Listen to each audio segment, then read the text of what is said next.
In today's video, I'm going to teach you how to create a professional email using SiteGround in just 5 minutes. Setting up a professional email can significantly enhance your business communication, ensuring that your emails match the domain of your website and add that extra touch of credibility. Let's dive right in. First things first, you need to head over to Web Hosting Perfected, SiteGround's official website. If you're new to SiteGround, this is a robust, user-friendly platform that helps simplify the processes of hosting and related services. Once you're on the homepage, you'll need to make your way to the login area. This is conveniently located at the top right corner of the page. Just click on login and enter your credentials. If you're unsure what your login details are, make sure to check your email for any previous correspondence from SiteGround, or consider utilizing the password recovery options. Once logged in, you'll find yourself on your SiteGround account dashboard. Navigate to your SiteGround account area, which is clearly labeled for easy access. This account area is where you'll manage all of the services you have with SiteGround, from hosting services to professional email setups.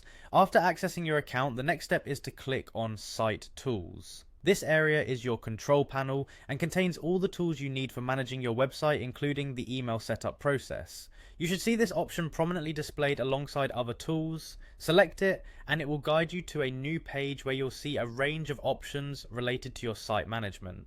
Now navigate your attention to the email option. It's within this area that you'll begin the actual setting up of your professional email account. Go ahead and click on email and you'll be presented with a variety of email related options and settings. Following that, click on Accounts. This section is dedicated to managing all your email accounts associated with your domain, offering you the ability to organize and create new email addresses as needed. You'll see the present email accounts listed here. Finally, to create a new email account, simply locate and select the Create New Email Account button. This will bring up a form where you can input the details for your new email address. Fill in the name you want for your new email, decide on a password and verify these details. It's crucial that your password is strong and secure, as it will be protecting your new professional communication channel. Once you're satisfied with your entries, hit the Create button to finalize the setup. And there you have it, you've now created a professional email address using SiteGround. With this newly set up email, you can start corresponding with clients and colleagues in a manner that reflects your brand. Remember, maintaining good email practices and security is essential, so keep your credentials private and change them periodically. Thanks for watching and happy emailing.